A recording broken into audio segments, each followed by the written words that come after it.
It sounds like we had two different upbringings, doesn't it? Yeah. It's interesting, actually, how different. And that leads to my last question. Well, I worked at a camp for 3 summers. I wasn't around for 3 summers before I met when I was a teenager.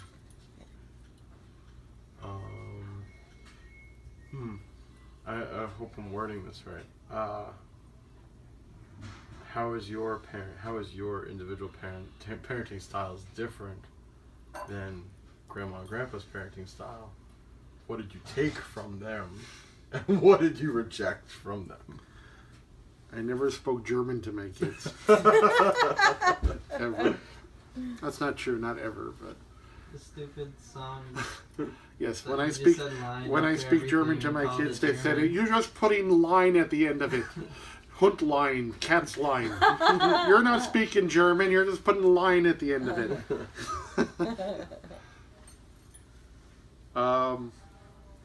Again, I think I tried to do the opposite. I didn't always succeed. I think it was, I tried to be supportive and attend stuff and things like that. So I think I tried to do the opposite. I don't know if I succeeded or not, but I think what I took from them, especially from my dad, is his love of nature.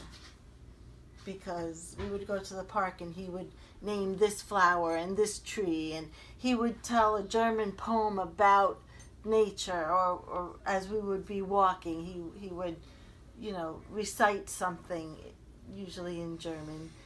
But I took on his love of nature. Like, I loved being outside, and that's why I was gardening for, I'm so happy when we got the house and I could garden. And I think Dad outside the house was a very different person. A different person. Completely different. Yeah. I remember I was walking through the park by myself, and these people stopped me, and they're like, "Oh, you're Siegfried's kid, right?"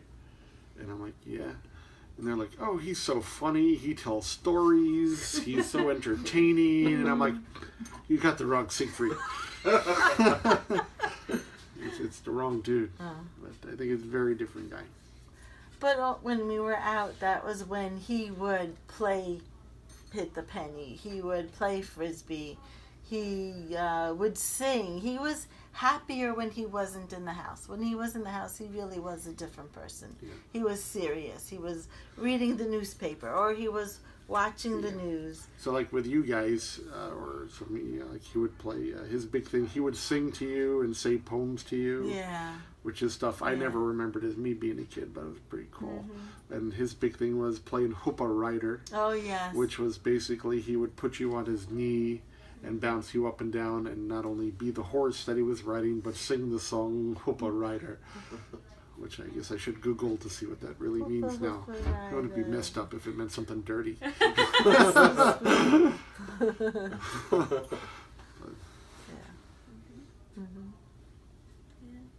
And Mom would go through periods where she would be angry at him, and then everything he would do would bother her, and then there were times when, but he was always good. He would always want to hug her and give her a kiss, and he was trying always to be affectionate and to understand whatever her moods were at the time. Yeah, but to be fair about your grandmother, there's lots of reasons why. Yeah. I mean, I'm not her biggest fan, but there, what she went through different than your grandfather is she was much younger. Yeah. So she went through it from being like 13, 14 years old, and going through she never had much of a childhood. Certainly never had a teenage or an adolescence. So, which is why you would think she would want us to have more of that, but it didn't work she that never way. Experienced it. She never knew it. She didn't understand it. But I mean, I always found a lot more humanity in Dad than her, always. But Dad has had his times. There would be I would say a good once a year where you couldn't go to talk to him. You couldn't approach him because he was having a big headache. But I think his headache was more of him remembering certain things of what had happened, or maybe it was the anniversary of when something happened that you couldn't talk to him during that period of time. Do you remember that? Not particularly. I do when I got kicked out of yeshiva, my freshman year of high school. It was the first time I ever saw him really, really upset. So again, I had bad grades, and I went to summer school. So I made the grades up, and did relatively well in summer school. And the yeshiva didn't want to readmit me for the sophomore year. And they begged. My mother went with my father to beg. Go ahead. Sorry. Who went? Mom went Never. with him. Never. That one time to beg for Never. you to go back to yeshiva. Never. Yes. I went with Dad. She went too. Okay. So I was there with him and the principal of the school and all that kind of stuff. And I never saw my dad so angry and so upset, and actually brought up the fact that was the only time I remember him saying that I'm a Holocaust survivor and I came here and this is what you're doing, after he worked hard and got his grades up and did all this kind of stuff. That was like the most emotional I ever saw him.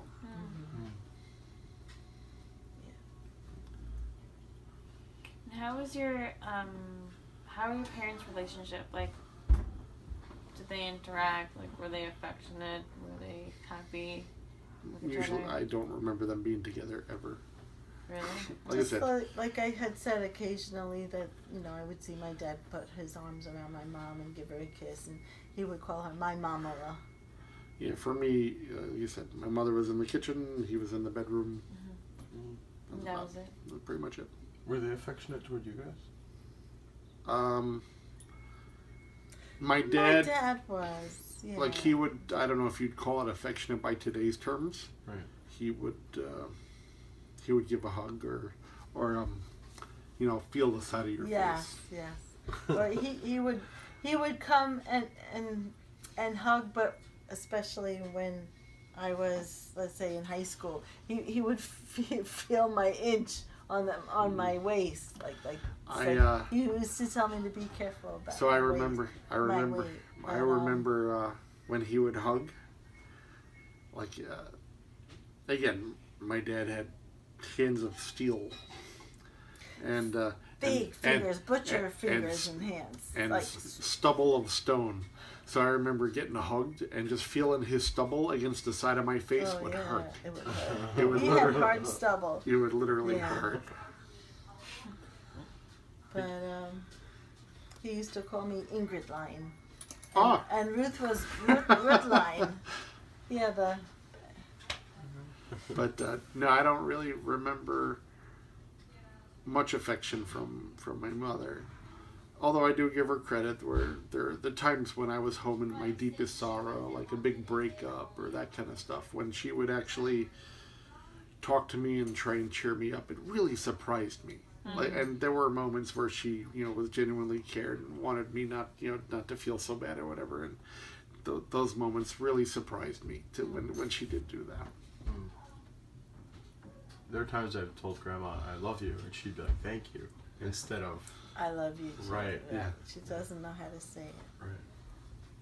but she gives good hugs. Oh yeah.